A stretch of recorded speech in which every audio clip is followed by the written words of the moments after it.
us, here are the headlines. Saddam Hussein calls for probe into Chief Justice's conduct. Penal family in fear after deadly home invasion. U.S. pledges energy support to TNT amid Venezuelan sanctions.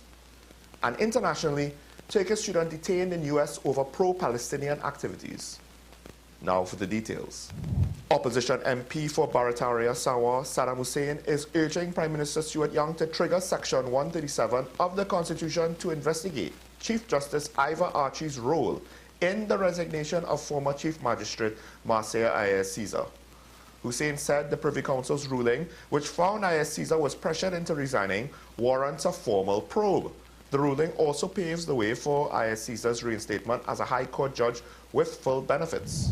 A penal family remains in hiding after a violent attack on March 24th left 34-year-old Brandon Hariprasad dead. His father, Sheldon Hariprasad, was shot while trying to intervene. The attacker stole the family's car and ran over Brandon's body while fleeing. The vehicle has not yet been found and the killers remain at large.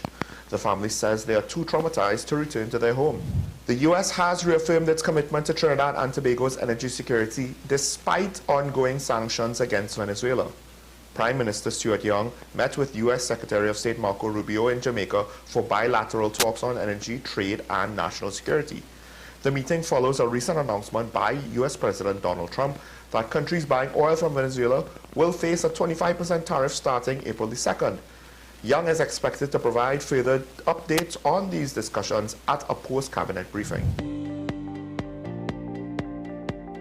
Internationally, a Turkish doctoral student at Tufts University has been detained by U.S. immigration officials allegedly over ties to Hamas. Rumeysa Öztürk was arrested in Massachusetts and later transferred to a Louisiana detention facility. The White House has intensified deportations of international students involved in pro-Palestinian protests, citing national security concerns. Civil rights groups, including the ACLU, have condemned the move, calling it an attack on free speech. Well, that's the news on the hour on WESN. I'm Sean Michael Small. Thanks for watching.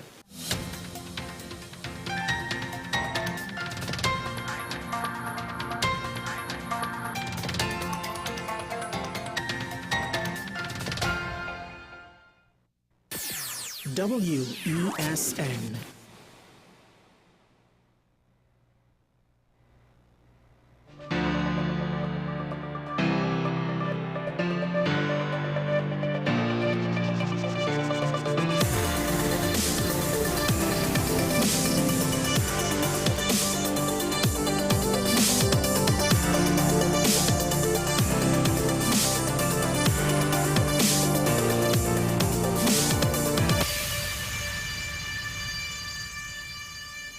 Top of the morning, Sean Michael Small here. Packed schedule for today's shows, a lot to get through. One of the things that I do, however, want to say, and it just came to me watching, well, myself in the news, that's always a bit weird, is with regards to the situation with the Turkish student being detained, if it is just because she was protesting for Palestine, while I might not necessarily agree with the message that she was giving out, at least not 100%, I can't say that I fully disagree with her. She has every right to make it, whether you like it or not. Once it doesn't go beyond that, if it's a message, if she's trying to say something, if she's trying to act on something that's illegal, that's a whole different story. I haven't followed the story necessarily close enough. It's just one of many situations where I feel as though politics is potentially now starting to make things more complicated, ironically, than they actually have to be. And I fear that we will become a very divided and intolerant society, but not just for us, but around the world. And then who will be the shining example on the hill to help lead us back into reasonableness? I have no idea. Now, like I said, a lot to get through. Before we get into daily review, just a couple of things. One, there's articles in daily newspapers today with regards to Ramesh Lawrence Maharaj. One of the headlines, history will remember Marcia Ayes Caesar. And the crux, or at least to me, the important point in the article is when he basically says that she should still be a judge. As though, in the context or the implication that she is entitled to it, and it is automatic and self-evident. And there's a part of me that's like, oh, hold on there.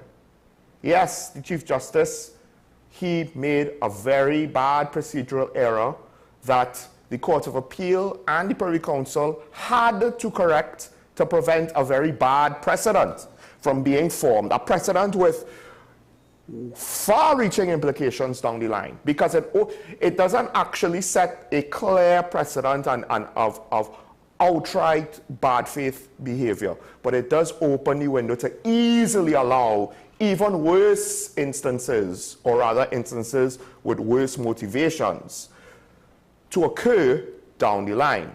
And that's the key point, with worse motivations, because it goes back to what Karen Necessary was saying.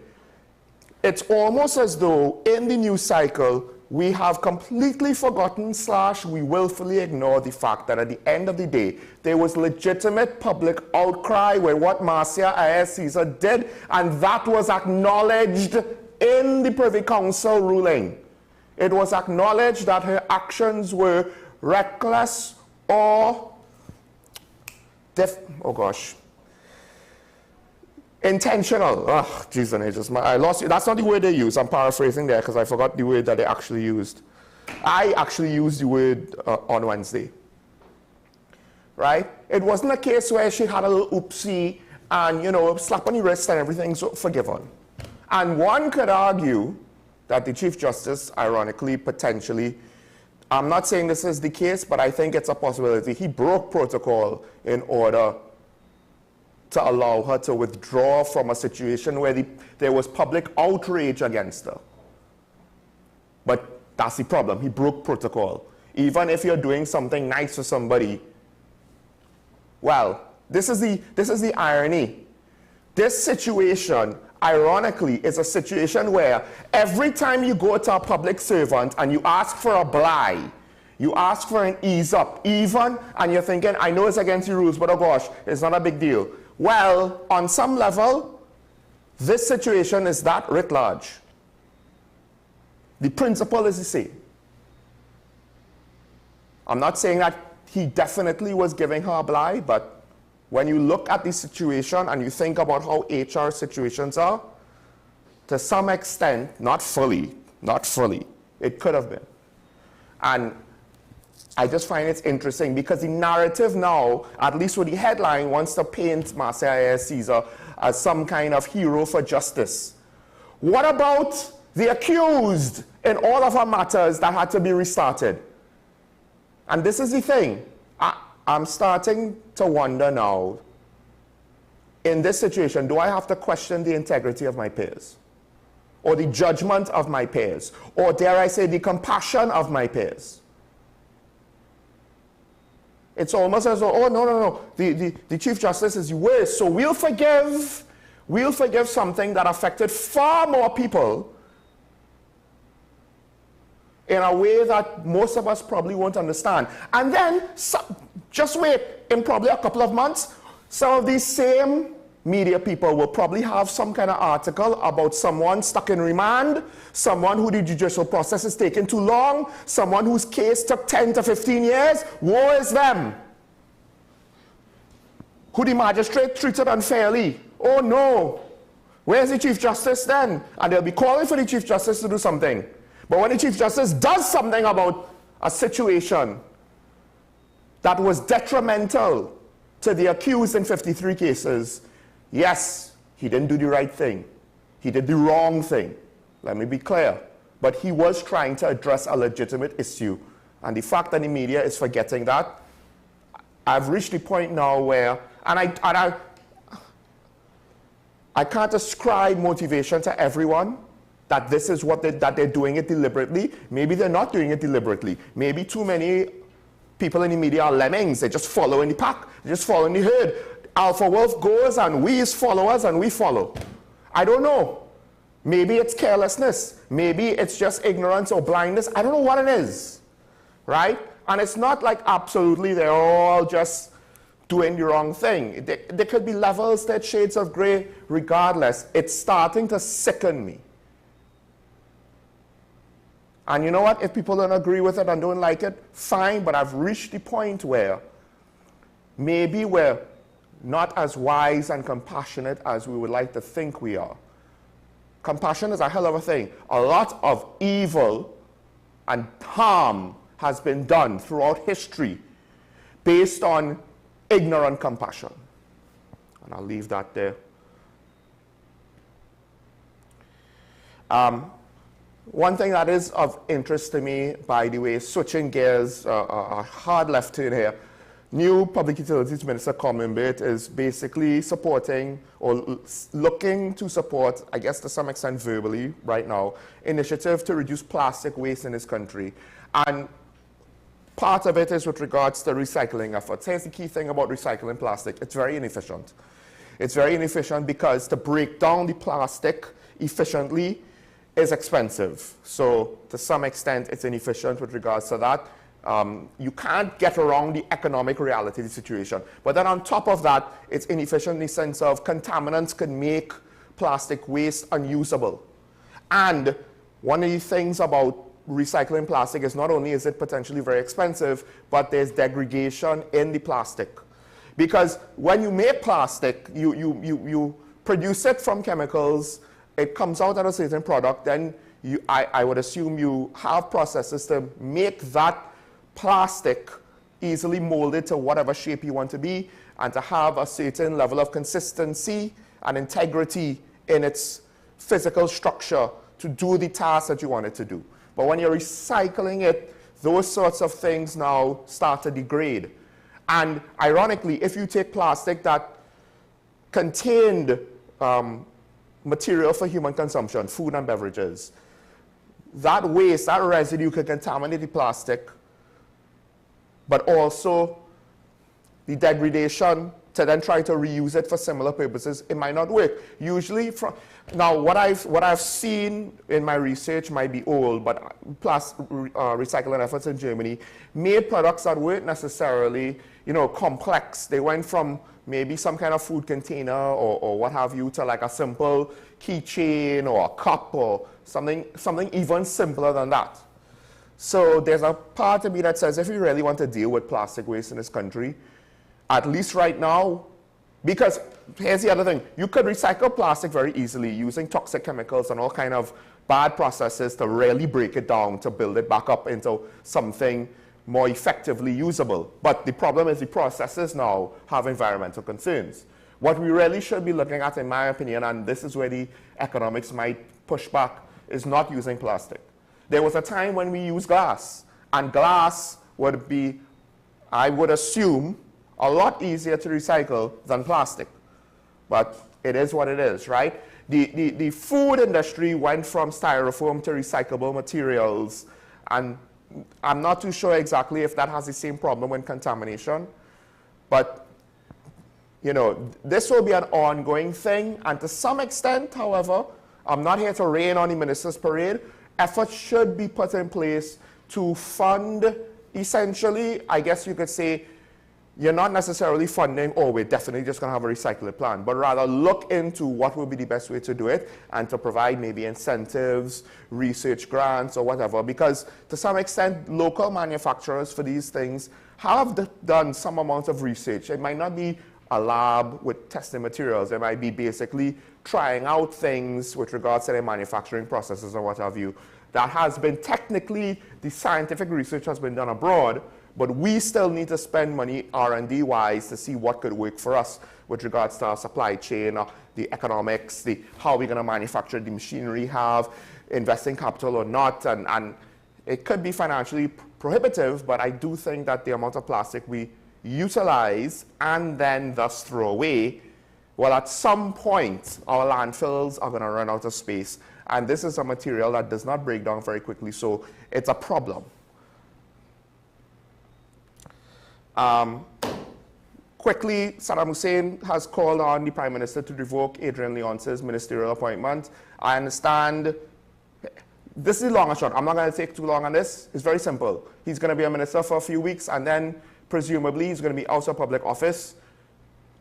unless we have some sort of investigation that will lead to disciplinary action to take away his pension, that's more or less locked in there. There's nothing to be gained by revoking his ministerial appointment, and it is still not clear to me that the reports, I know it's clear, quote unquote, to some people, right? But I would argue that is more an assumption than a definitive statement of fact based on evidence. But I could be wrong. If I'm wrong on that, call in and you tell me not why you think, but why you know because of actual evidence, not because of, well, in the past, somebody did this or somebody did that, right? He's only going to be there for 4 weeks. The effort to remove him and the Bmobile is not worth it. And I think if this was a UNC minister and assembly position, I would say the same thing. I think Saddam Hussein knows this, but it's easy for him to make this call because he knows that the government is just not going to bother. He's on the way out.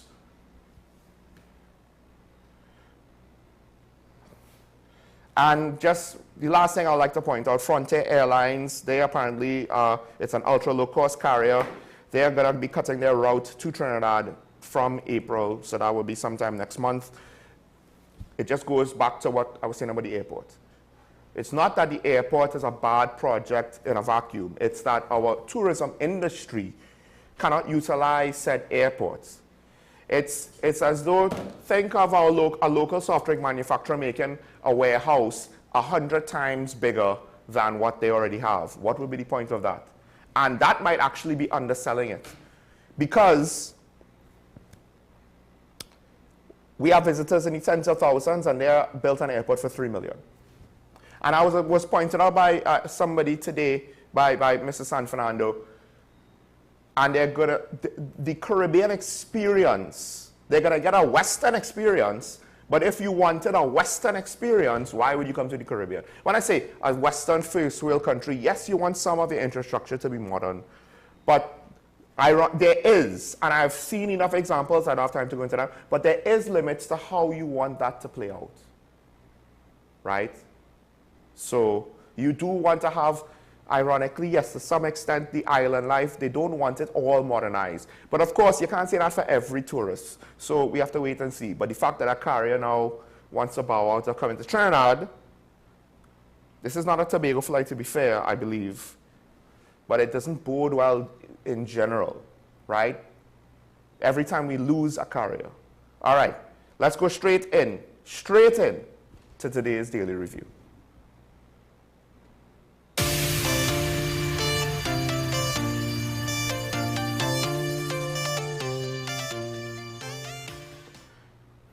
Again, have to be quick today, a lot to get through with my guests. So the first thing, of course, the Prime Minister's returned and he spoke about his meeting with Secretary of State Marco Rubio.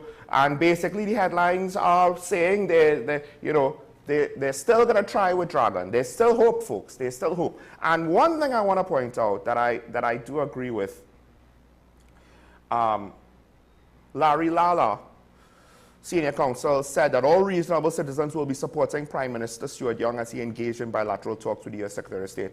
And I agree with that. It's not about whether you like Stuart Young or not. He is representing the country. And one would hope that we will get a good result. As much as we have criticized here on Talking Point Dragon, and I will disagree with Prime Minister Young's statements about how we did not put all of our eggs in the Dragon basket. We're basically saying you put all the eggs in the energy basket. Too many eggs, not enough consideration for diversification. That's a whole other separate argument. At the end of the day, he is there or he was there then. This is a situation that we would prefer to be resolved in our favor now. We don't want it to fail. Why do we want it to fail? Just because they are political opponents and we want to see them do bad? But when the person in office does bad, the country suffers. And in fact, and one of my points with regards to the opposition, I don't want the opposition to fail. My complaints about how the opposition has handled their operations for the last 10 years is they have not been doing an effective enough job, and because of that, it has allowed the government to get away with too much. If the opposition fails, and I've said this before to PNM supporters, I addressed it, if the opposition fails, the country is worse off, not just the government. So essentially, the long and short is, Secretary Rubio spoke to our Prime Minister, and our Prime Minister pointed out, and I think rightfully so, kudos to him, from before they mentioned the fact that they engaged with both sides of American politics before the election.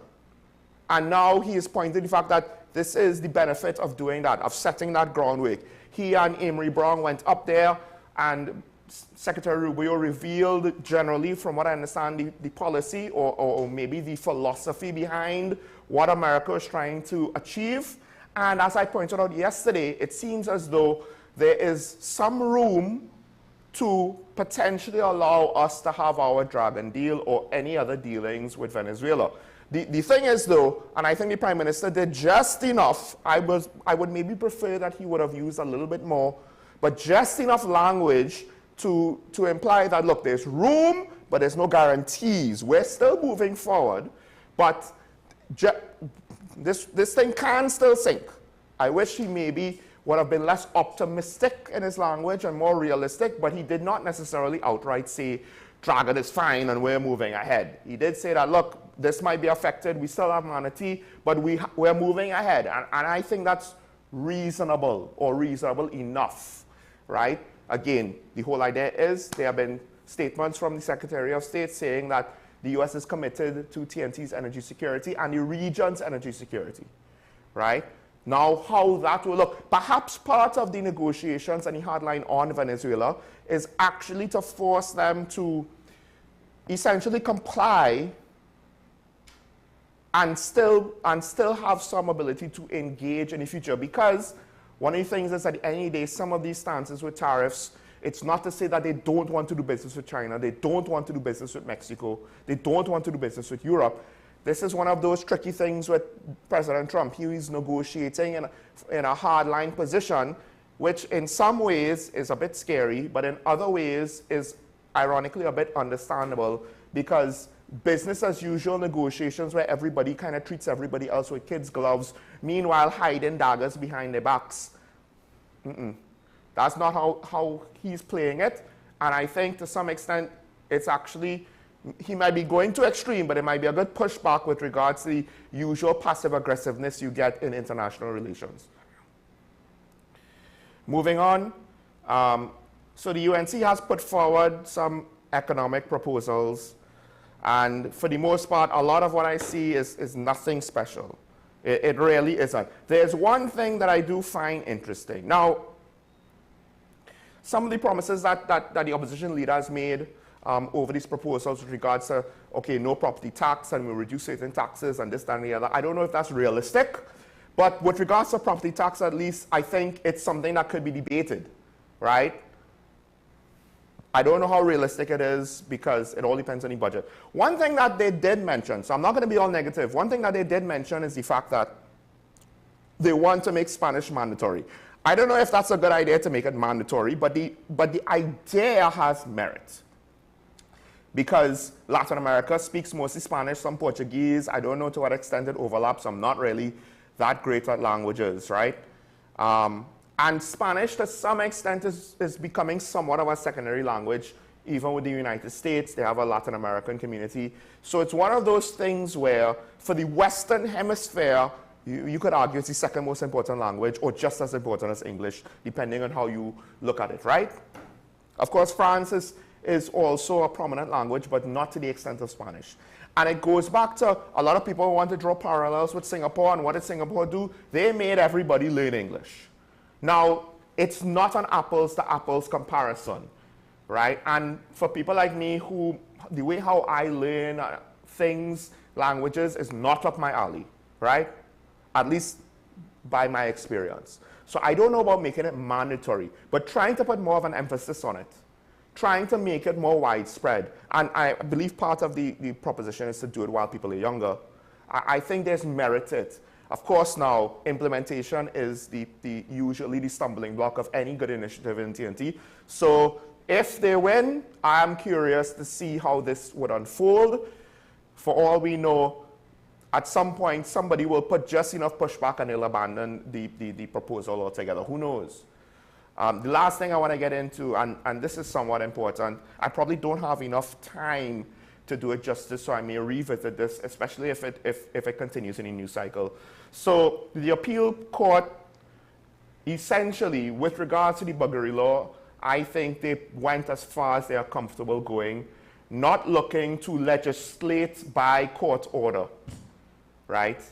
And they're basically saying, look, we could reduce the penalties for buggery, we could maybe decriminalize certain things, but unfortunately, the way how our Constitution, the Savings Clause, how we inherited this law and how it exists on the books, it's really up to Parliament to decide. Now, I'm not entirely sure if they do have the power, like on a practical level. One could, you see, on principle, should they do it? I would say no. Parliament really is the place that should change the law, not have courts write a ruling to try to invalidate and contradict a law that is technically on the books. But could they do it? Maybe, which is why it's interesting. I'm not gonna call him out for it, but it's interesting that oh gosh, Jason Jones apparently is going to take this to the Privy Council, where I think the Privy Council might rule differently. And again, could they do it? Potentially. Should they do it? And there is an argument maybe to be said that they should do it because Parliament tends to be afraid of religious conservatism. And I understand, yes, as a religious person, I get it. But at the end of the day, it all comes back down to me as a question of freedom of religion. And at the end of the day, to impose my religious beliefs in the form of legislation on anybody, that's no bueno for me. That's no bueno, right? So apparently it's going up to the Privy Council. CAISO has called for parliamentarians to take action, which I believe is the correct course of action on this, because this is the other thing. It is incorrectly labeled as an LGBTQ only issue. Yes, technically, to some extent, it has been framed that way, and because of how we perceive it, it effectively is that way, an LGBTQ issue. But this technically is a law that you might not be able to see how the consequences will work out, but technically, this law could have unforeseen situations that could affect straight people as much as gay people. And arguably, the law serves no real purpose, so why do we have it on the books? It shouldn't be that hard to remove it, but I do know certain religious groups counter-protested this issue when Mr. Jones started his protest on it. So we just have to wait and see. This is why democracy and freedom is hard, because at the end of the day, we will not all agree on every issue. We will disagree on certain issues, some of which we will think to be the most important thing in the world. But to what extent is it the hill to die on, depending on where you stand on it? I don't know. But sometimes, at the very least, we should be able to agree to disagree. All right, let's take a break. When we come back, I'll welcome my two guests this morning. Stay tuned to talk about WS, and we'll be back after this.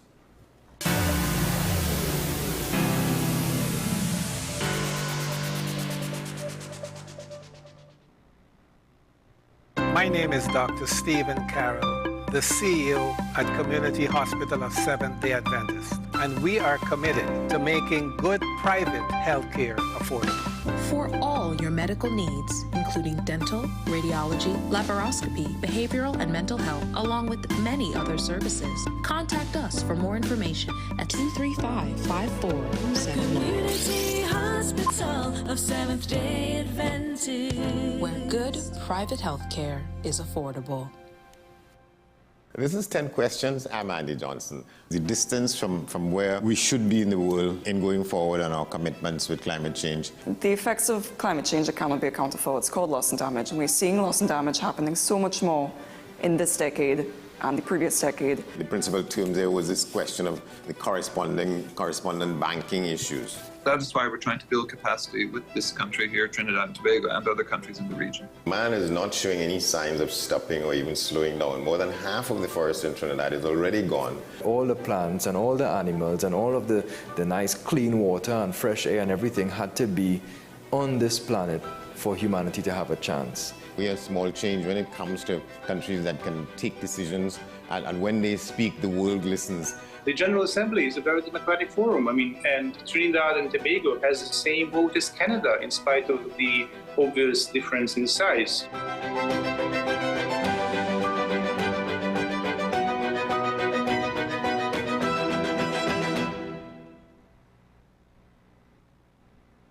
Our award-winning show is back, and this season promises to be even more exciting than before.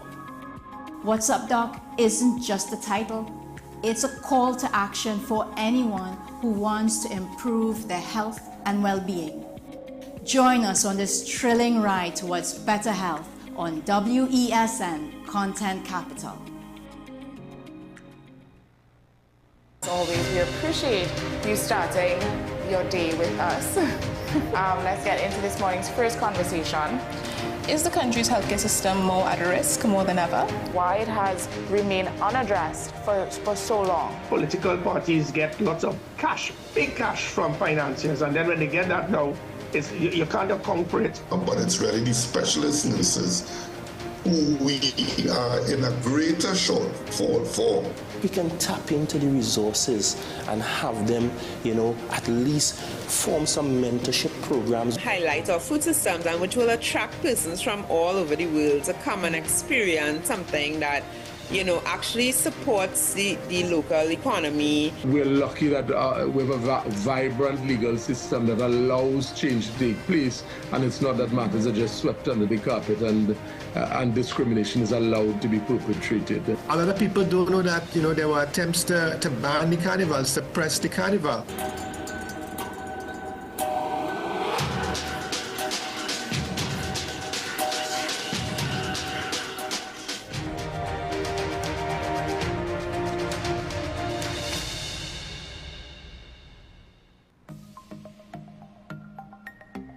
Knowing how to tell authentic is as easy as 1, 2, 3.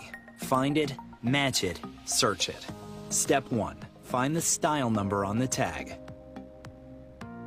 Step 2, match the style number inside the jersey with the number on the tag. Step 3, search it. A quick Google search of the style number will verify the jersey is authentic when the search results match the jersey being searched. Don't be fooled by counterfeit jerseys. Before you buy, remember to find it, match it, search it. Fan Zone, 2 locations nationwide. Center City Mall, Chaguanas and Movietown, Port of Spain. Nationwide delivery available. This is Face of Sports, WESN Content Capital. How you felt about the kiss on the lip? That's the business. I'm not to do with that. I find that was distasteful. The national senior team, whether you like it or not, that is the model for all other teams to follow. I'm assuming that the regional requirement may be a much stricter requirement. This is not about Pro League and Super League. This is a league run by the Normalization Committee that I'm responsible for. Nobody expected FIFA to fund this arrangement. If we don't get a professional attitude towards this, we are doomed for failure.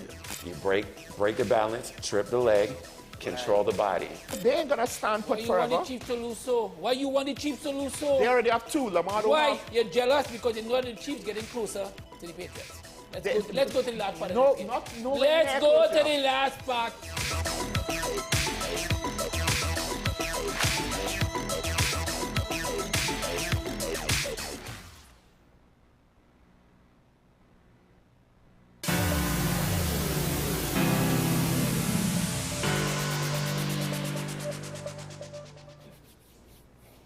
Welcome back to Talking Point. And I am very glad to introduce my 2 guests, 2 contributors this morning. We actually have a panel, right? Usually people say panel is just me and 1 contributor, but we actually have a panel this morning. To continue our conversation from last week, we have, of course, our arts and culture contributor, as well as sometimes youth contributor, Mark Anthony Peter, and our usual Friday disaster management. There's more to him than just that, folks. Contributor, retired Inspector Ashraf Ali. Gentlemen, good morning. Good morning.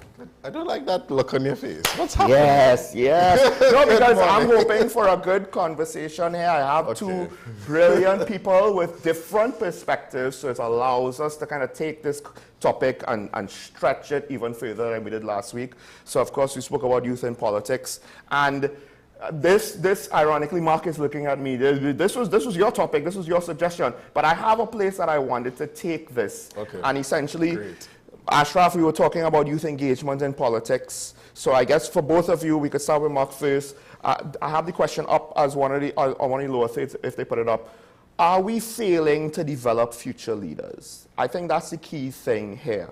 And we could go with regards to what that might imply and the implications. But I just wonder, to some extent, yes, we have a few young politicians like Kareem Marcel who went through the ranks of getting a law degree and being a youth activist.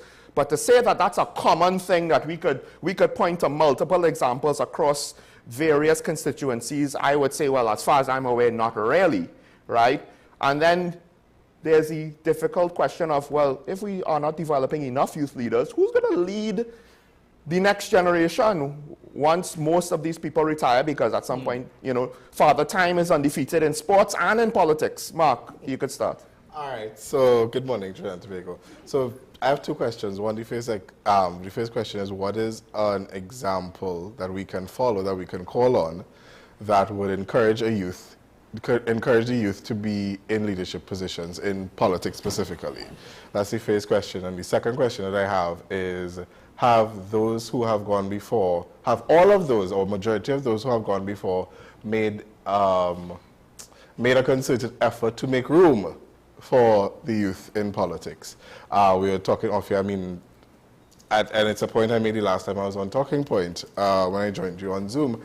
There are a lot of youth that are very disconnected from politics. They just sort of, some are disconnected, some don't like it, and some are very indifferent regardless, regardless of which where you lie in terms of your ideology and your political viewpoints. But with that being said, no, in addition, so it's because of those things, that those two questions that I asked, and I think that's one of the reasons why we have the potential to fail to make room or to bring up new future leaders in politics from the youth. I mean, that's a very interesting point. I just want to throw out a little spin into you. The generation gone before, older generation, basically voted on the racial divide, specifically on a racial. UNC is considered to be an Eastern base, PNM is a African base. Who want to deny it? That's your business. That's the reality of it. We have gone through society, and generation upon generation have forged or caused individuals or caused their children and their families to vote based on my household. Right now, there's information sharing, there's information galore. The youths are now thinking on their own. However, I don't think there's a space for them to expand their knowledge, to make a decision in the best interest of their lives. Because we still believe, because my parents voted this party, I am supposed to vote this party. It is no longer that way. You have to sit and understand what politics is bringing towards, politics is geared towards now. What is politics right now?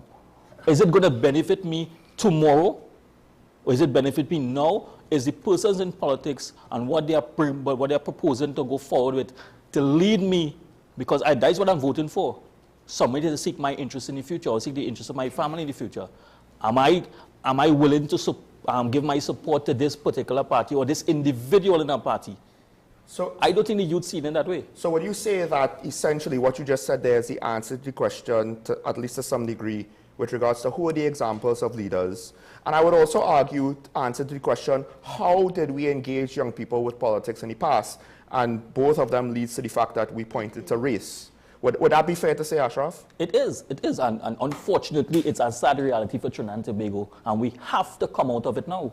Yes. So what, I was like, pick me. I think how have we, so there's a lot of, we can take it from all perspectives. So the first one, with my opening questions, that's on the leadership side, that's on the political side. In the household, when, I don't know if any youth have experienced this, but when you try to engage as a young person, you're shut down. Shut up, you don't know what you're talking about. The adults are talking. So when you experience that sort of thing, especially for the, and I always mention it on Talking Point on our show Breakthrough, the gifted child.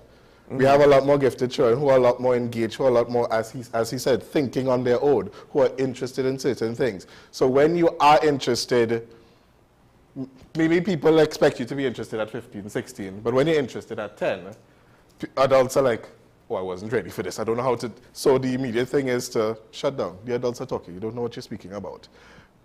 As opposed to, yes, let the 10-year-old say the nonsense that the 10-year-old wants to say, but engage in the discussion. Engage in the discussion, let them know it's actually not quite like this, it's actually like this, but your perspective, etc., etc. How we have the conversations in general as nationals of Trinidad and Tobago, and we see those issues anywhere. We see those issues in education, we see those issues in how we talk in our social circles, all of those things. So when that sort of discouragement happens on the household level, from the most important people that you should be looking up to, that the child is looking up to, then that trickles down to lack of self-esteem and low value and low self-worth, etc., etc. So they just feel disconnected. So let me then ask you, Ashraf, as someone who has a bit more experience than Mark and I, could you... In what area, may I ask? Just in life, just in life. Would you say that to some extent, adults of yesteryear, and maybe even now, in part, if the foundation of my political philosophy is I am of this race, so I vote for this party, I am of that race, so I vote for that party, I don't really have a foundation of, okay, what is the reasoning behind it? It's based on race, not reason. So then now when a young person is like, I believe in this issue, you're like, no, that's nonsense. You know, we in this household vote for party X because your grandfather voted for party X, and I voted, and you voted for party X. And part of it is, because I see this a lot when people in authority, they actually have a poor foundation in their knowledge or in their logic to the subordinates, or in this case, parent to child. They don't know how to explain, so it's a case of do what I say, not what I do, almost. Do as I say and as I do. And as I do, but what I'm trying to make it up here, I am basing my decisions on reason and logic and ideals, but in reality, it's not always in politics locally. It's bubble and race. And even if you take politics out of it, even in with youths, when they start to ask questions, our culture was never to answer questions. We understand the adult is always right, but unfortunately, it is not so true. The adult is not always right. The adult believe that they are right, because we are seeing things that adults doing, and you're wondering if they really are adults, and if that is what they really learned. So Mark is very hype right now because he Mark is very hype right now. Mark, go right ahead. That's what happens when you put me on a table with Sean.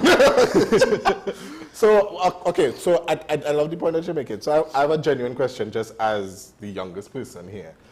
Is the race voting that explicit among the majority? Is it that explicit in terms of we are this race, so we vote for these people, or is there a lot of people that have seemingly logical reasons for voting this way, but the undercurrent and the shadow behind it is based on race? Well, it is. Okay. I'm saying it's an unfortunate situation that we are faced with, and in order for us to come out of it or start to move away from it, we have to acknowledge it is our foundation. Yeah. Right? There's no way we can get away from it. That is how it is. But it is eventually changing, and it is eventually changing because of the youths do not see race per se specifically. They see youths. They see their future, and some of them not even seeing their future. Because some of them is asking the question, what am I getting from this? And that is a real question you need to ask, because the youths are asking, what am I benefiting from it? If I vote this way, what am I getting? It is not a selfish thing. It's a real situation, because tomorrow, as some philosophers say, tomorrow is not promised. When you look at some of these systems that have been put in place for the future, when you see your current situation, are you thinking about 10 years down the road? Those youths are not thinking 10 years down the road. You know why? They cannot see themselves 10 years down the road, because what is happening in society now, we are looking at 3 years down, let's say 3 years to the most. Because, or even next week, because your salary, when you look at your basic salary, the youth is saying, I am working for this amount, or young people working for this amount, and you don't calculate how much expenses I have by for the next month, and you're done saying, listen, I don't have enough money for next month already. I think people underestimate the fact that this is a phenomenon potentially around the world where the cost of living relative to the purchasing power of your income, it is not as easy as it was 50 to 70 years ago. Essentially, what our parents could have done, Mark and mine, and to some extent yours even, right?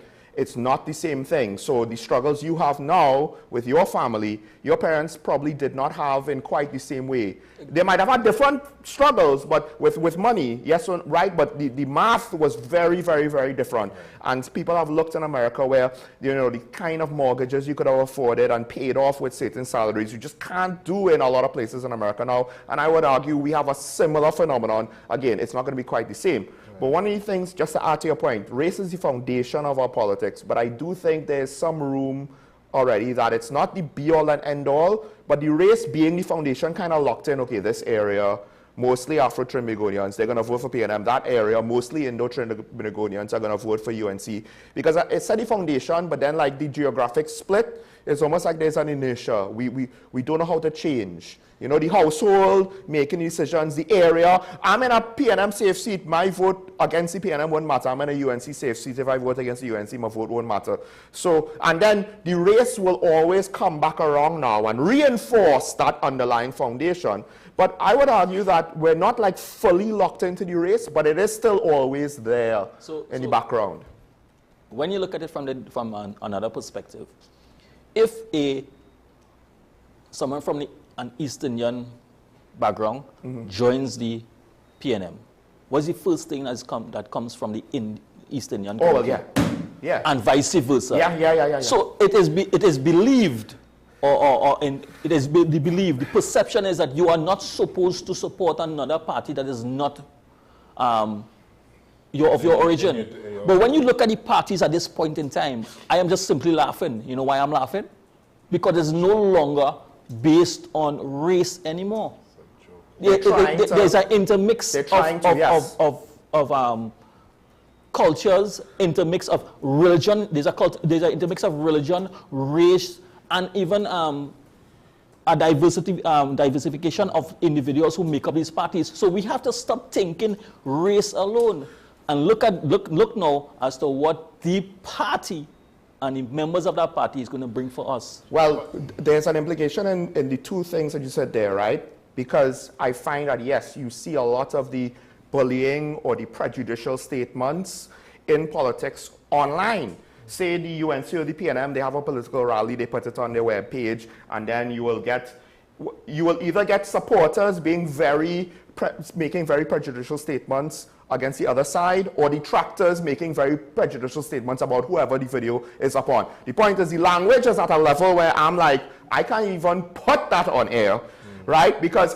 they'll be right to eviscerate me and lynch me if I do, basically. It's that bad. Right. So here's the thing, Mark. Young people, their first medium for information, the first area in the media landscape is online. Now, I mean, to some extent, I don't know if you yourself have this experience, but based on what you know about the young people who you might either mentor, teach, befriend, whatever, my expectations are if they want to engage in politics, they're going to go online. They're going to look at a political rally or whatever. They're going to see the comments. What are they going to make of it from then?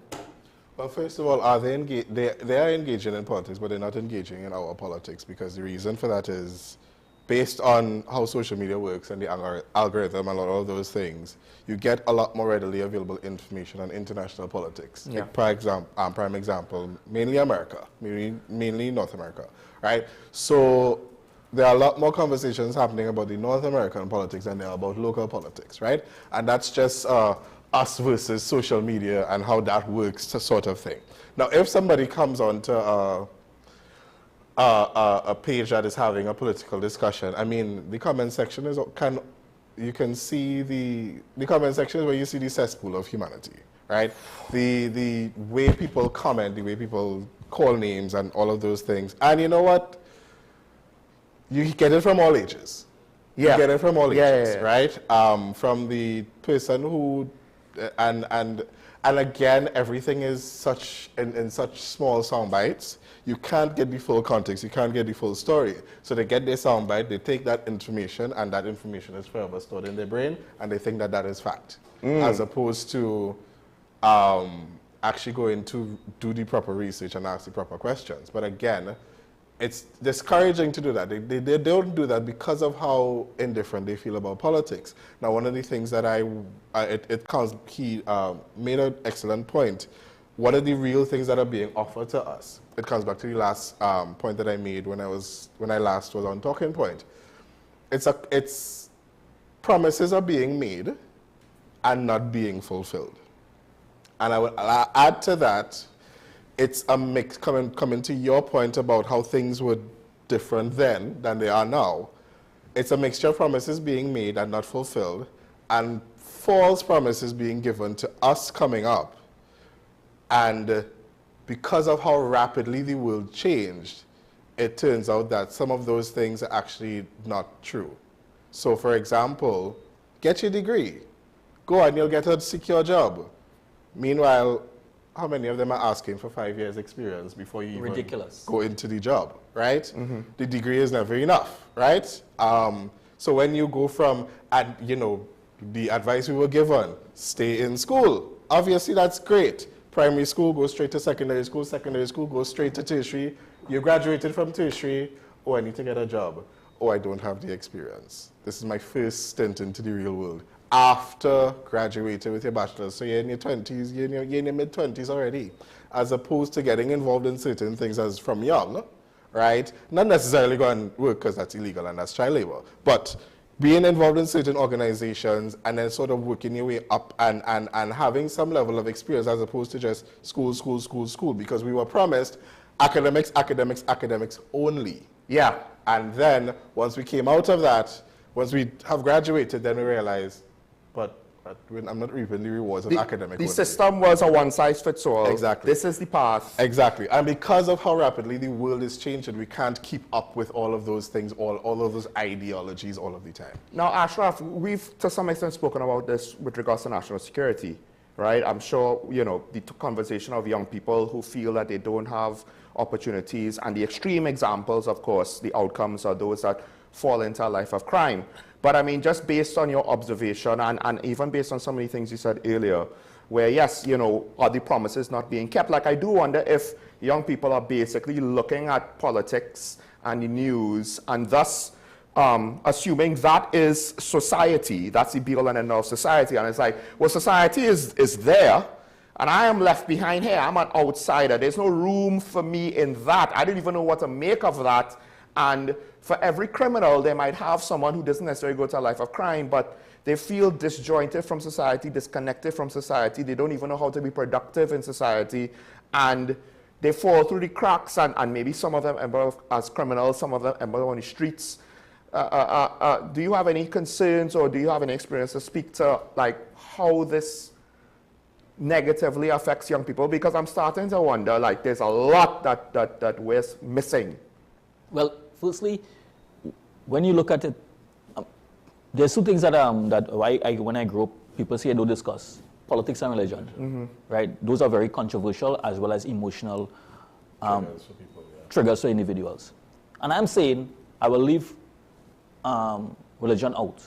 I'm not going there. Politics is man-made. We create politics, and we're supposed to be discussing politics. Why politics is only be discussed when it's coming close to election? Yeah. Politics is a profession. A politician is a profession. If you want to engage youths and get into that profession, we have discussed the pros and cons. We discussed the pros and cons of policing. We discussed the pros and cons of being a fire officer, a doctor, a lawyer, every other profession. Why not politics? Why not encourage the youths? If you're getting into this field and you want to get into this field, how you can contribute positively towards the field. That is where succession planning will be. Not when you decide on the 99th hour for somebody to get involved. Politics does not have to be alone in politics does not have to be like you're being a politician to serve anything.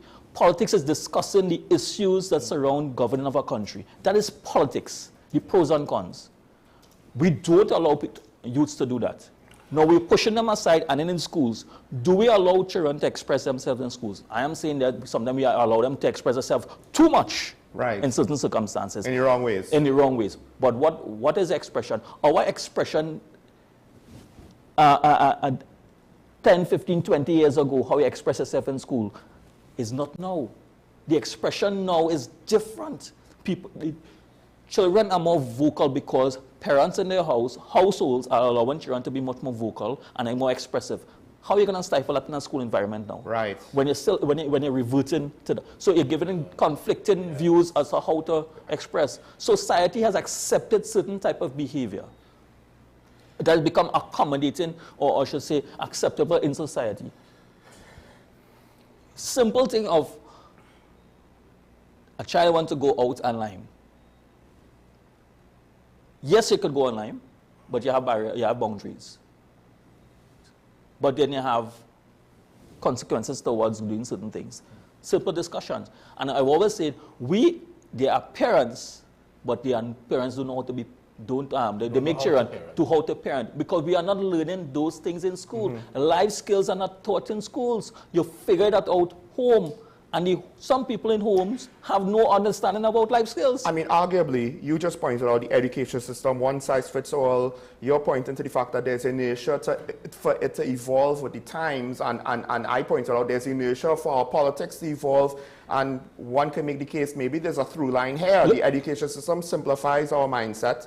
So we're not going to evolve. Look at I saw some very disturbing, right? And when I say disturbing, after all the conversation that we held, where it comes to bullying and all that, all the promos and the people talking out and everything, and the protests and everything, it's still existing in school. Most recently, there was some fights in schools that I believe children are pre-planning this to get likes. Right. Because when you look at how it is starting, cameras are already up, waiting to go, and the incident takes place. It's not a spur of the moment incident. Yeah, that you get halfway.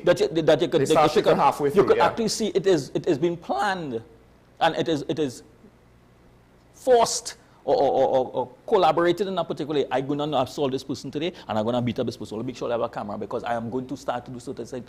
That is what children are doing now these days. But I want to get back to a point that you made, and then I'll ask you, Mark, after the same question. Succession planning. In my experience, which of course is limited, you have, I would argue, more experience than me with regards to a higher level of management and being engaged in a larger organization. To me, it seems as though in society, succession planning is not a concept that we practice very well or very often. It's more like, oh, well, at some point, we're forced to find a successor, and we're going to do it last minute, and we're going to do it half-baked, and it's not going to be very well done, well thought out, and it's going to be based more on who's loyal to me as opposed to who's the most appropriate candidate. Like, from your experience, just in general, management-wise, because the private sector is littered with poor examples of succession planning. Do you think it's societal? It's an individual thing, right? Sometimes it's part of society, but it's an individual. If you're of the opinion that no one can do the work better than myself, then you will die with all that information. Right? There are a number of us who go before who end up dying with all that information and all that. And what we wait to do, right? Because you cannot see yourself. And I always say, you allow someone to elevate. Same thing in your household. If you don't allow your children to make some decisions in good, bad, or wrong, allow them to guide them, they cannot be you. Nobody cannot be you. And I always say that nobody cannot be me. I will mirror that sentiment. That is a common thing with parents. Right? So kids can't grow, so then allow it. It's like, which comes first, the chicken or the eggs? Well, my kid is immature, so I have to do everything. Well, if you do everything, how are they going to learn how to do things and be mature? Mark, you've been silently enjoying this part of the conversation here. Repeat the question. Succession planning. I think society, there's a deficiency, and in part because we don't practice it well. The next generation, I can't fault my parents' generation or my superiors' generation for having poor succession planning, because I would assume they might have experienced the same thing. So before Mark answer, before succession planning was what? Aren't you allowing the son to take over the household? I guess.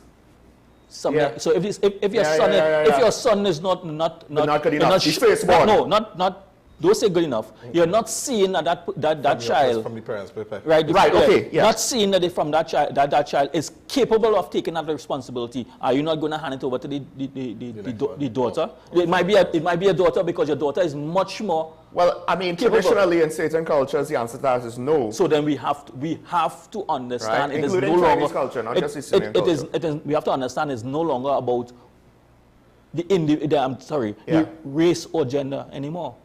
It's about succession planning. Who else? Somebody who you believe is responsible enough and have that level of competence, ability to... Whether you like the candidate or not. So, yes, your thoughts. It's wide-reaching, yes. It is. But I think it boils down to one thing, which I think is connection. Connection to your people and connection to your audience, connection to the people that run the organization. We, when I say we, I mean youth, we are willing to do the work that is necessary because those of us of a certain age and of a certain generation recognize that, yes, we were given things, but there are a lot of things that we weren't given. And it's no fault of the people that raised us. They just did the best they could with what they had. But we are looking for some, and what gets us doing things, I'll say in the case of performing, right? I was having a conversation with a student and a lecturer, and the lecturer said, listen, you're not going to hold up your transcript on the stage. Nobody's going to care what the transcript is, what the transcript says. They're going to care about the message that you give and how you connect to the audience. So when there's a leader of an organization that is not connecting to its members, or not connecting to its employees, or not connecting to its board or whoever, or management team or whoever, then those people don't feel empowered to or encouraged to take up more responsibility, and then that person who is in charge does not feel empowered to give it to anybody else because there is no there's no human connection. There's no connection of, I recognize that you like to do this.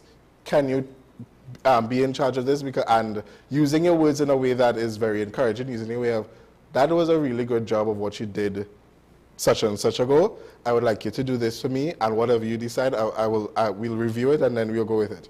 When there's a moment of connection, then that is when people come and really take in the message that you're giving. Politics has a habit of connecting to people's issues, not necessarily to the people themselves. And sadly, it also has a habit of connecting to certain people's issues. It has a habit of connecting to, it has a habit of telling people what their issues are, because they may not, and thinking they may not know about it, and not necessarily going to the people, engaging in discussion, engaging in conversation, really listening to what is happening. So when you don't have that sort of connection, I've used the word at least 10 million times this morning alone, then if you don't have that, then nobody is going to want to come to the forefront, and you are not going to feel comfortable leaving room for anybody to come forward. There's a part of me that wants to say that foreign politics engages with issues, but then I don't know if I could say local politics does reverse and engage with people. I do wonder if local politics engages neither with issues nor people. Well, local politics engages with race. Right, it goes back to the point. It's based on, it engages in bubble. It engages with people in the sense of, well, we're here to talk bubble and blame so-and-so, but not what is your issue, what are your feelings, true feelings on a matter. It engages in the us versus them issue. I agree. So, and sometimes when you listen to... And that has more to, sorry to cut you off, okay. but that expands beyond race. That expands in terms of neighborhood. That expands in terms of our ideologies. Which started off as race. It's easier to blame the other person than to acknowledge that you made a mistake or error. And when you listen to, I don't like to get deep into, or I should say, conversation into politics where people feel to, how you should say, they don't hear the message, they like to shoot the messenger. Yes. Right? And the fact is that, okay, one of the issues that that a lot of persons have is that you're here in a common. We don't have roads, we don't have proper roads, we don't have water, taxes are too high, cost of living is too high. Yeah. Fair enough, it's straight across the board. It doesn't matter what sector of society you have, you face the same thing. There's no quote unquote 1% driving on a different road. Right. It's the same road they're going to drive. It have no 1% going in a different grocery. However, their ability to purchase, the purchase power might be better than yours. But fair enough, they're going to the same type of grocery and they're facing the same prices, but they might be in a better position to purchase than you. There is a difference in certain aspects. Some of them are in the same position with water, right? But they put a contingency, they may be in a better position to add in additional water tank to store. So we're all facing the same, but it is who face it and who feels it the worst, right? Who feels it the worst? Taxi drivers on the road, and this is my pet peeve in Trinidad and Tobago right now, honestly speaking, and it's ironic for my profession that I was in. Traffic is the worst. Yeah. More on that in later weeks, but continue. But it is different. And now, when you look at that, are we understanding what that does to the average individual? Imagine. Well, I'm a big believer in this, folks. Imagine. Just think about it. The youths who are not accustomed getting up 4 o'clock in the morning, who have been instilled, hey, I'll lie all night and I relax myself because I go to work in the morning. You spend 5 and 6 hours in traffic. How productive are you? We are not looking at how much productivity that we are losing and cost-benefit analysis of that traffic and in the loss of productivity, man hours that we're losing. Psychological issues that persons are facing. Sleep deprivation. Oh, and then the bad drive you get. All of that. And then how could I be productive enough when I come to work with all of that? I know I just get up in the morning and had to face all of that just to come back in the office in the morning and I'm a customer service rep. You must, at some point in time, blow a fuse. Now they want us to take a break, but Mark, in 30 seconds or less, once you go from student to maybe tertiary student or worker, does the traffic kind of start to hit you different?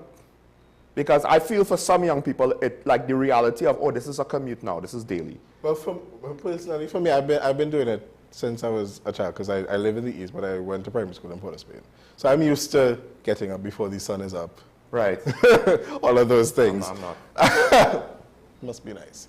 But then I went to secondary school much closer to home. I was like, oh, this is nice. but all of those things I was used to from a very early age. But I think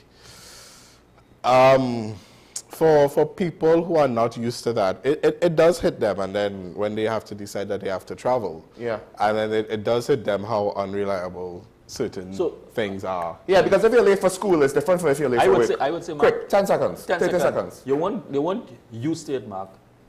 You were forced into it. You had no other choice. Oh yeah, that's true. So at this point in time, persons are forced into it, and they believe, okay, it's part of my life cycle. Of life, but yes. In 2025, is it acceptable? Or should it be the norm for us now? Just because it is doesn't mean it should. And what does this have to do with youth in politics? Well, the consequences or the negative aspects of your life, where is your redress? Politics would be the only real redress for something like this for the average citizen. That is to say, engage with your representative and hope that they will represent your issues accurately. All right, we'll take a break. We'll continue the conversations, and of course, we'll open up the phone lines and the comment section for you, the viewers. Stay tuned. This is Talking Point on WES, and we'll be right back after this.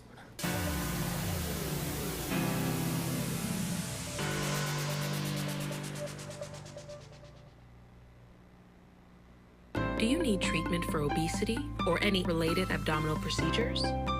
The community hospital now offers minimally invasive laparoscopic surgery done by an American-trained, board-certified surgeon with over 20 years' experience. Give us a call at 235-5479 for more information. The Community Hospital of Seventh-day Adventist, where good private health care is affordable. Money is something we all deal with, but how many of us truly understand it? What if you could make better decisions with your money? Decisions that secure your future, protect your family, and bring you peace of mind. I'm Darren Jacobs, and I'm here to help you make sense of your dollars. Welcome to Dollars and Cents, the show that breaks down the financial world in ways that matter to you. No jargon, no confusion, just real conversations about money, your money. So join me every Wednesday at 10 a.m. on WESN for Dollars and Cents. You are watching Strictly Legal on WESN Content Capital. Just give an overview of what exactly is that split arrangement. And it's, nah, you don't need to register nothing. You don't need, we can do that another time. But then it becomes a hit, and then everybody starts to want to claim. The laws that predate many of the independent countries' constitutions are going to be those colonial laws. We know there are an infinite amount of circumstances that would lead to a murder. I have a great idea and, I have a great concept, but until it's actually expressed, it does not become intellectual property. Accomplishments or targets of a forensic accountant is to quantify what may have been lost. They believe in different criminals and we manipulated the law and we exploited the system. A responsible journalist will reach out to the person who they have the information on for a comment.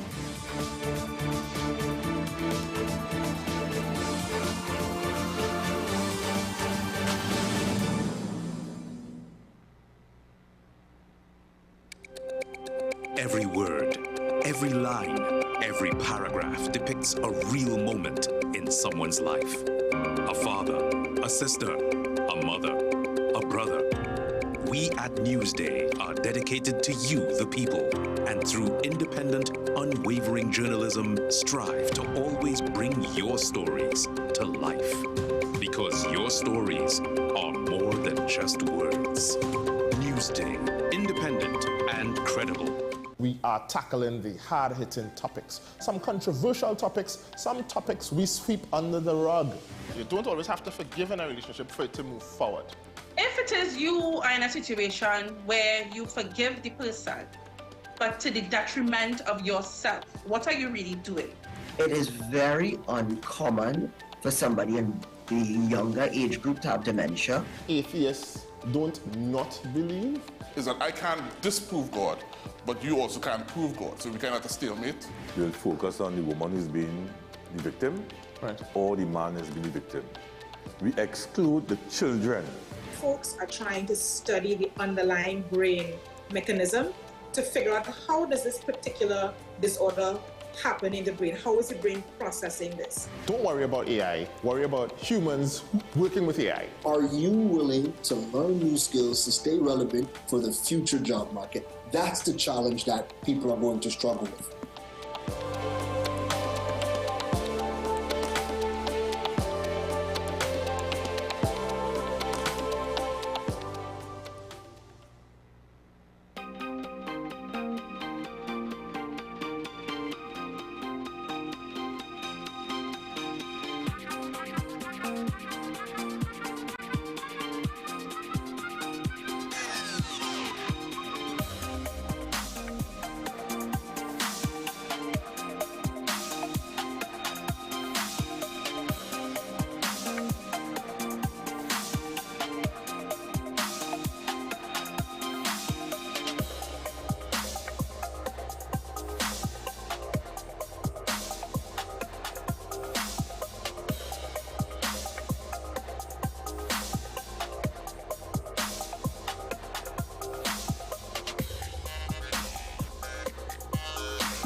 This is Face of Sports, WESN Content Capital.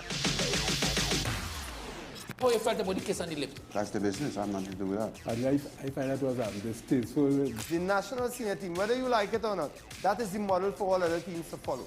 I'm assuming that the regional requirement may be a much stricter requirement. This is not about Pro League and Super League. This is a league run by the Normalization Committee that I'm responsible for. Nobody expected FIFA to fund this arrangement. If we don't get a professional attitude towards this, we are doomed for failure. You break the balance, trip the leg, control the body. They ain't gonna stand put forever. Why you want the Chiefs to lose so? Why you want the Chiefs to lose so? They already have two. Lamar don't Why? have. You're jealous because you know the Chiefs getting closer to the Patriots. Let's go to the last part. No, of this game. not Let's go to the last part.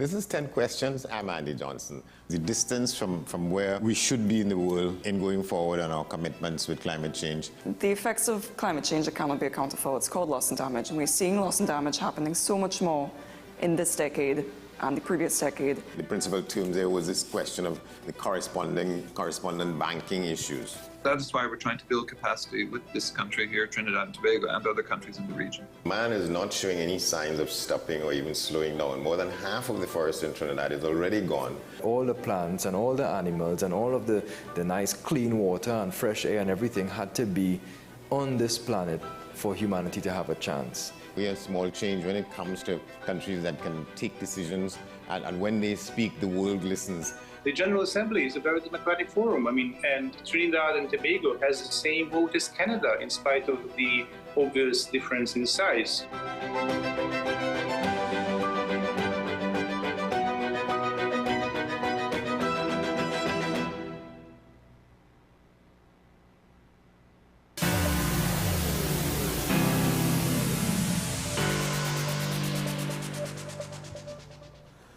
The conversation continues here on Talk About the WESN show. Michael Small, joined by Mark Anthony Peter and Ashraf Ali, and we open up the phone line so you could join in and be part of the conversation. Youth and politics, of course, is a topic that has or is potentially becoming more important. It was always important. Maybe we just didn't give it the platform that it deserved. Of course, you could also call in to speak about other issues. You could direct your questions to any of us. But the conversation will continue. There's a couple more points that I would like to make. Feel free to call in and interrupt, and if you do, please mute your TV. Don't try to follow the conversation, both through your phone and television. There's a delay, and it will be confusing. With that said, the last thing I wanted to get to, gentlemen, and both of y'all could weigh in on this. The internet and foreign politics and the engagement of the internet, they are negatives. I understand that, because the internet, to some extent, is online platforms are the Wild West. They are good ones, they are bad ones. But at the end of the day, perhaps it does offer young people something that locally we don't offer them. A platform where they could feel engagement, where they could see and hear and assess various ideas and even participate in the debate of ideas, whether or not they are successful. That's a whole different story. They could still be part of the exercise. They could still seek out like-minded individuals and hopefully try to exercise their judgment, hear the pros and cons of a position, right, and further develop their position, their critical thinking skills, you know, and develop themselves as a human being. So to some extent, I say all that to say, you know, maybe it's not so much of a bad thing online, and because of that, that's one of the reasons why, Ashraf, when you said, you know, it's changing, right, perhaps that's part of the reason why. The online stuff does not have the same exact racial dynamics and divide that we have here. So by default, if they engage online, you know, the mindset has to be different. Would you agree? Well, Mark, let me just take it from my perspective, because it seems that I put me on a different age bracket. And Mark? Right. So I'll take it from here. The use of social media for many persons right now who are older and are now getting involved in it, it's new. It's a new dynamic. My children like that. You ask them some question, before I finish the question, they don't give me the answer. Before I finish the question, the answer is already there. Daddy, look at. I said, yeah, we can't wait for you to finish, because we don't know where we're going, and they don't get the answer already. Now you know how I feel when Sean exposes his expositions on the questions. So it's a learning curve for many, and not many persons understand how to navigate through it. So information is there. When you listen to somebody comments and you're following certain groups and certain chats, you really don't know the age group behind you. Yeah. Right? Yes. You really don't know. But for someone who has a little more open-mindedness and a little experience, you could understand or visualize that individual when you listen to the type of comments that is being made. Okay. The experience level comes out. Yeah. Some of the comments is also about venting, where they didn't have an opportunity to vent in different areas. They use those platforms to vent at the same time. So it's not always constructive. But we have a call. I just like to say, it's not that I'm old, Mark. I have to explain the question to the audience as well as to you. Okay, give me a break. We have a call on the line, Mr. San Fernando. Good morning, caller. You're on here. Good morning, gentlemen. Good morning, Sean. Good morning, Mr. Peter. Good morning, Mr. Ali. Good morning. You are taking a serious topic here this morning. Serious topic. Let me say this, Youth in politics. It starts with the society trying to make good leaders in the society, and that is where I think we're not creating enough good citizens. So we end up in a situation where we are today in terms of youth not wanting to go into politics. Let me say this. One, it starts with, and this is a pet peeve I've had, and there's research in Trinidad and Tobago to show it. You see school segregation? It starts there. We have, if you look at the schools that perform well, most of these schools are segregated schools, segregated girls' schools and boys' schools. Where we have problems is where we have the children that the boys and girls mix in. The research has shown that when you have mixed schools, especially at the secondary level, the boys perform worse than the girls. That's research from Trinidad and Tobago in the 70s. We've had that. And we have not corrected that. Now, the denominational schools also have a part to play in terms of how they use the religion to actually intertwine it with learning. Another thing we have gone away from is providing mentorship for our youth in social settings. Vis-a-vis, I'm talking about scouting and Girl Guides and Red Cross and those type of organizations that we've had that we are seeing less and less of in the society. So those things are not happening in the society. So as to the degree that they were, because those organizations provided, in addition to the schooling and in addition to the home, also provide an outlet for building character for youth. Let me say this, Sean.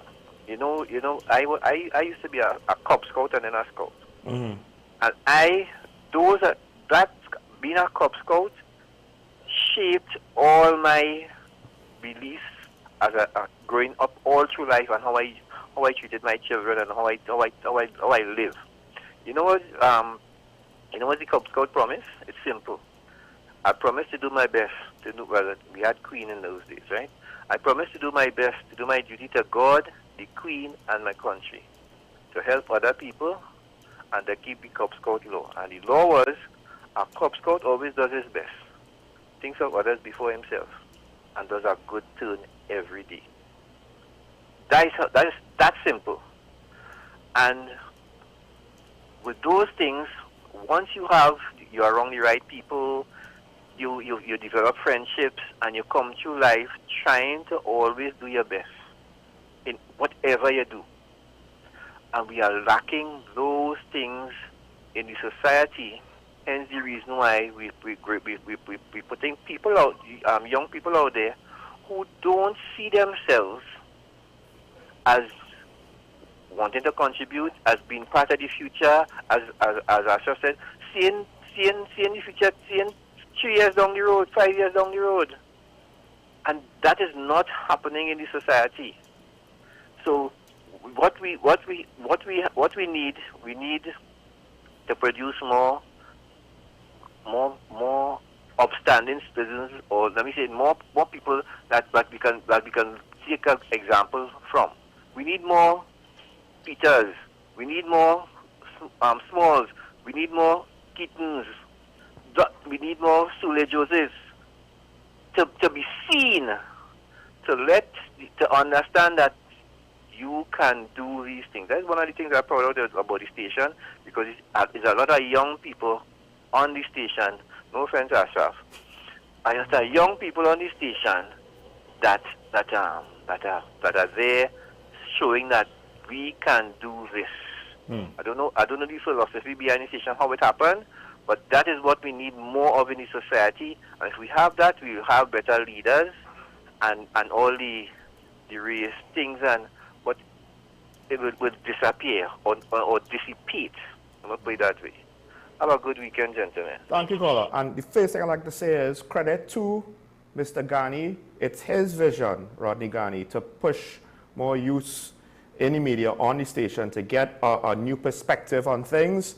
So credit goes to him on that. That is a philosophy that he has tried to utilize while still having the veterans like Andy Johnson, like Ashraf Ali, who have the experience in their respective fields. But Ashraf, I'll start with you. The caller's point about not having mentorship. So it's not just academic education and parents, but then social mentorship. He gave the example of Girl Scouts and Boy Scouts, right? And saying that formulated his... Instilled values. Yeah, his values. Always do your best, try to be a good person, whatever. And he say, and to some extent it's true, we are devaluing that. The thing with the Boy Scouts clubhouse and that whole thing with the zoo facilities and how that went down. Like, I understand, I'm not saying that the zoo doesn't need whatever it is it needs, but how it went down, it doesn't seem like it was very kosher. And the devaluation, because we're stuck in this academic. Well, the social development, you know, and look, I think, looking back, I don't think I have actually had a mentor. So we use mentor, when we keep on using the word mentorship and looking for role models, we tend to look at it from one perspective. What is considered to be a role model for you may not be a role model for me. You're right. And when we force role models on individuals, they reject it. So in this age right now, I'm saying the youths have to choose their role models. So let's put it this way. I'm just using an example. Would any one of our, we just came out of Carnival, any one of our Calypsonians would be considered a role model? There are many. We may not believe that they are role models in our perspective, right? The Girl Guides, Boy Scouts, these are all areas where you go to be, where you get certain type of coaching, life skills to learn, to develop yourself as a particular individual, to live in the society that we want. Now,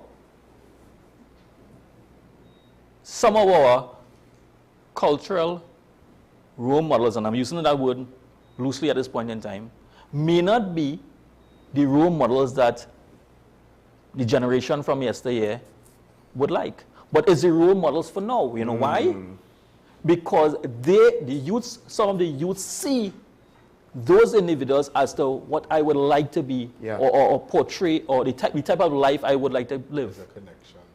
So we come back to our mark and say, they see that connection. We have to accept and acknowledge that is how different type of role models operate. We have another caller. I'll just say, to some extent, not fully, a lot of areas in my life, I didn't have a connection. I didn't find anyone to connect for certain aspects. That's why I say, you know, mentorship is limited. I wouldn't say I had no mentors at all, though. We have Shogun on the line. Good morning, caller. You're on the air. Hello. Good morning. Morning. Morning, gentlemen. Yes. Yesterday I was listening to the parliamentary channel, and they were interviewing one of the service commissions. And it explained why it's our whole problem. Because they came up with the idea that the service commissions people should be full-time. And that is not the problem. The problem is why these things have reached full-time. The service commission is supposed to be an oversight body. And for the oversight bodies in the government, including the public service, to operate, the public service supposed to produce reports detailing what is the progress, what is the problems and whatnot. And the oversight body is supposed to check that. Now what has happened, we saw the problem with property tax. When they start off doing things properly, they went to the experts who told them, well, what you got to do is pass the government property tax to the local authorities, the regional authorities. Instead, they do the opposite. And up to now, you cannot find out why government do it. You cannot find out the report. If you have a written report available to the public telling you how you solve a problem, there's logical and all this, and you do the opposite and you don't give a reason, that is the cause of all our problems. And our oversight bodies do not understand the rule. And the politicians, the members of parliament is the same thing. They claiming they're supposed to full-time post. And the reason is they're not getting the public service to produce the reports. Any questions, gentlemen? Well, just your issue with the service commissions being full-time, I don't quite follow it. Well, that is what they said. Okay. They said they don't have the amount of resources and Right. whatnot. But what they're trying to do is public service work.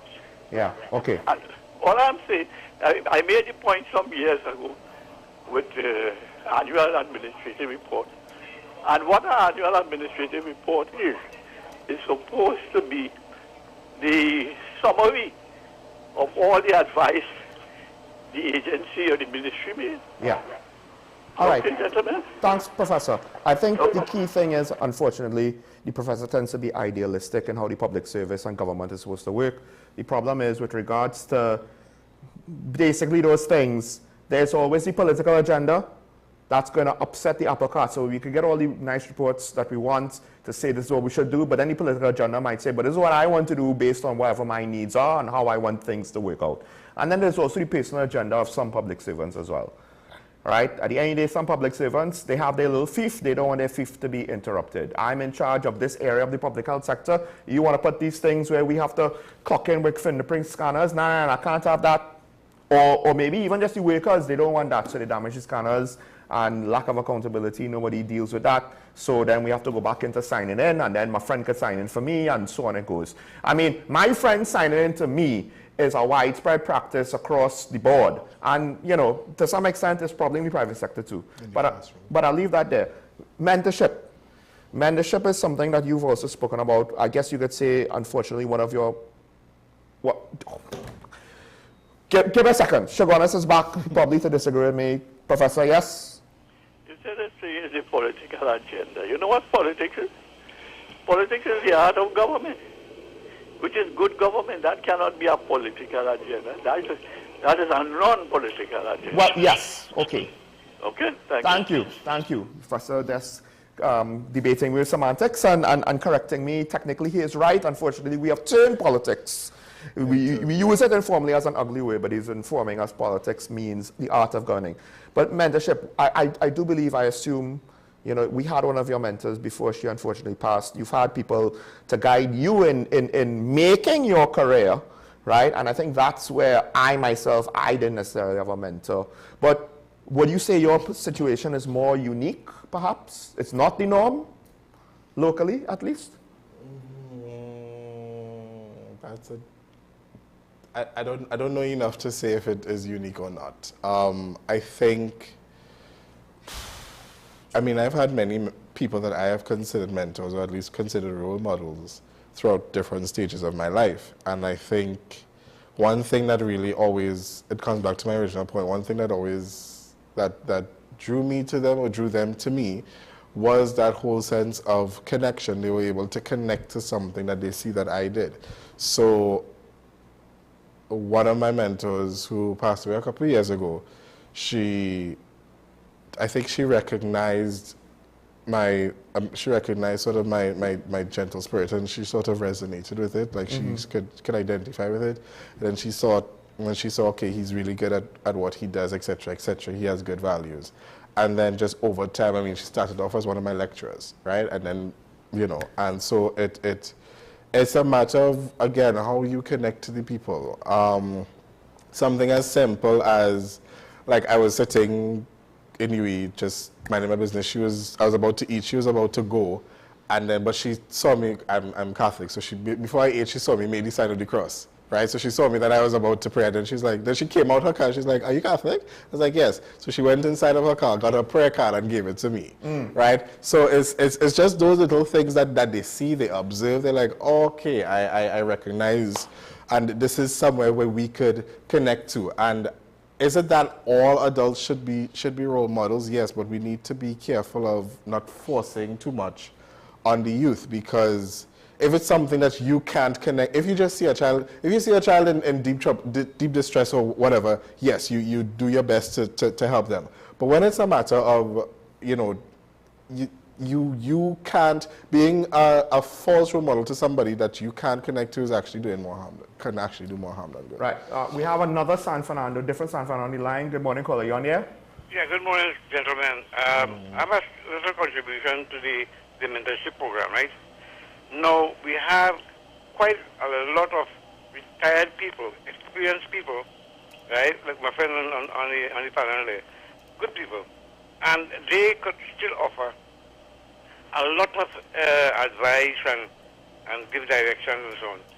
I think the last government, what they did was they were trying to pull in these guys, pay them a stipend, and offer them positions in probably advisory status in some companies and so on. And I thought that was a brilliant idea. We need that more than ever now because we don't have the apprenticeship like in Texaco days, Carolina days, William Smith Docks. We don't have that anymore, right? So that's my contribution there. All right, thank you, caller. I am aware. Okay. Well, I don't know. I've labeled you as young, so I'm not going to assume, okay? Labeled me as young. The caller was saying we have retired and experienced people. A lot of them will have the skills. I've brought this up before, institutional knowledge. We need them. Now there's a con to that, but I wouldn't necessarily go to the con straight away because on the surface, would you agree? I mean, you're one of the now retired experts now. So the question is that, do we need them or do we want them?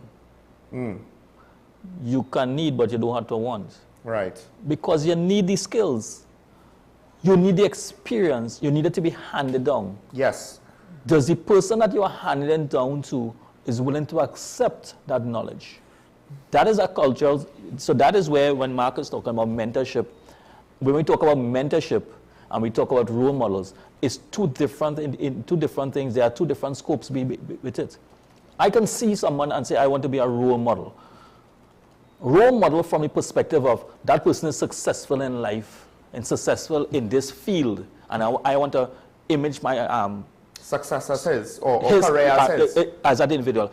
Do I want to be all-encompassing and live that entire life that individual living? No, I may not, because I would not want to do certain things but I'm only seeing what I want to see in that individual as a role model. You have to be very careful with it. Being a mentor, on the other hand, is that you have to be able to acknowledge that I've seen something in this individual and I have the skill or I have the intent, positive intent, to bring the best out of this individual and mold that individual to the best that they want to be, not what I want them to be. Right, because sometimes your mentor's path and your path could be very different, but the mentor is still able to coach you through but they will be able to guide you on making the best decisions going forward in the field that you are or in the areas that you want to go. We have to be willing, and as Mark said, if you're not willing to do it, don't. Don't do it. As in being a mentor. If you're not willing to go the distance as a mentor, do not. To see it through. You have to be able to see it through. And you have to, and before the caller, you have to know when is the limit to where you can go. You have already achieved that objective. I can't go beyond that. That is so, there's more to that statement. That statement has a lot. We have St. James on the line. Good morning, caller, you on the air. Yeah, hello, good morning, gentlemen. Great program. I just want to compliment you all, and education is very important. Hello? Yes, go ahead. Yeah, education is important, but you need a whole lot of support systems around because long time back in the 70s, if students wasn't doing good in school, they had a lot of youth camp, John Donaldson, XYZ. You could learn different trades, and it had a lot of support, and although peer pressure is a thing too, is always there, it will always be there too, but you have to overcome that. And then I think a lot of politicians and a lot of different people in society really came from home too, you know, and then, you know, how active, well, they need more support for children who don't have guidance,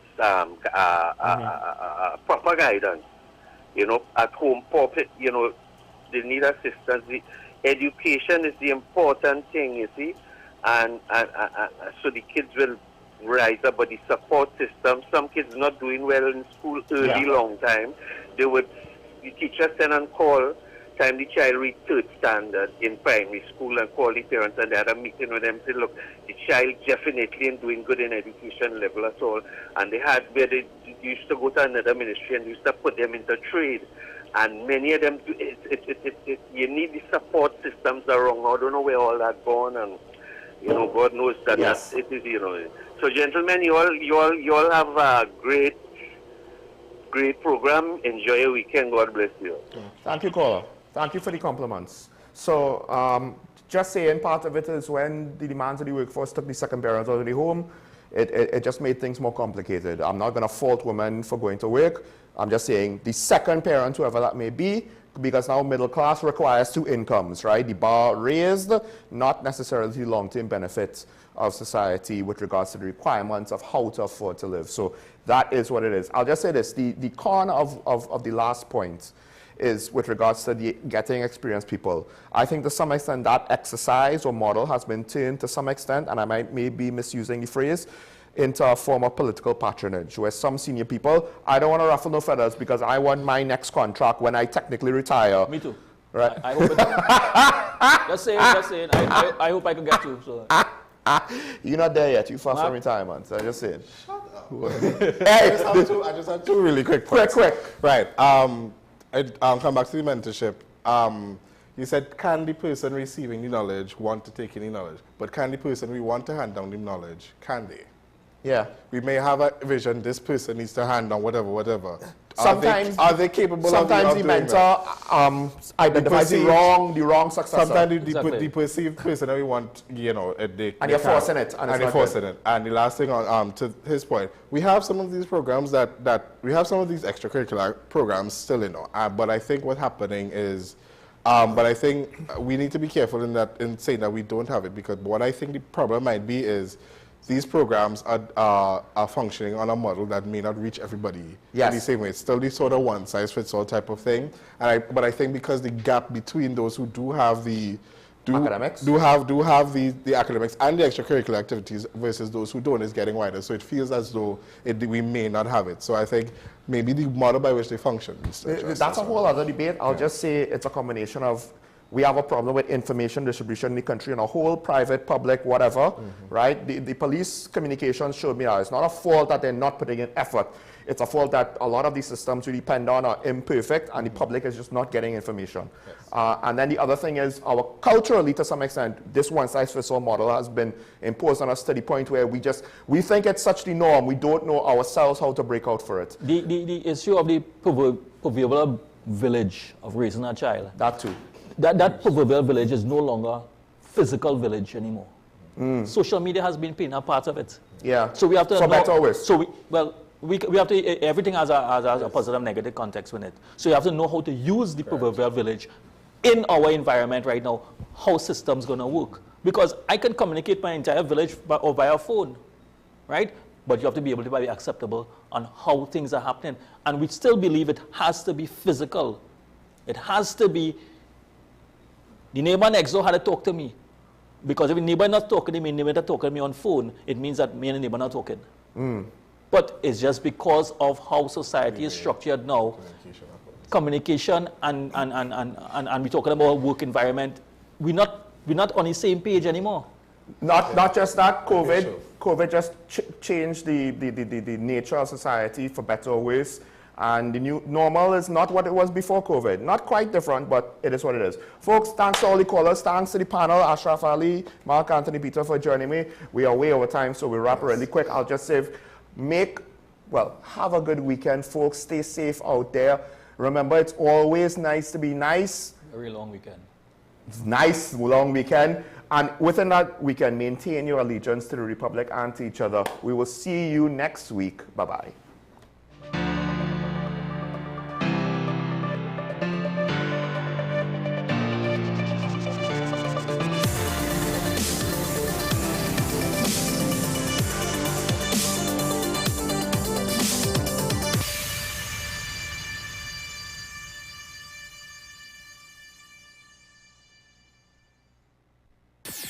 WESN.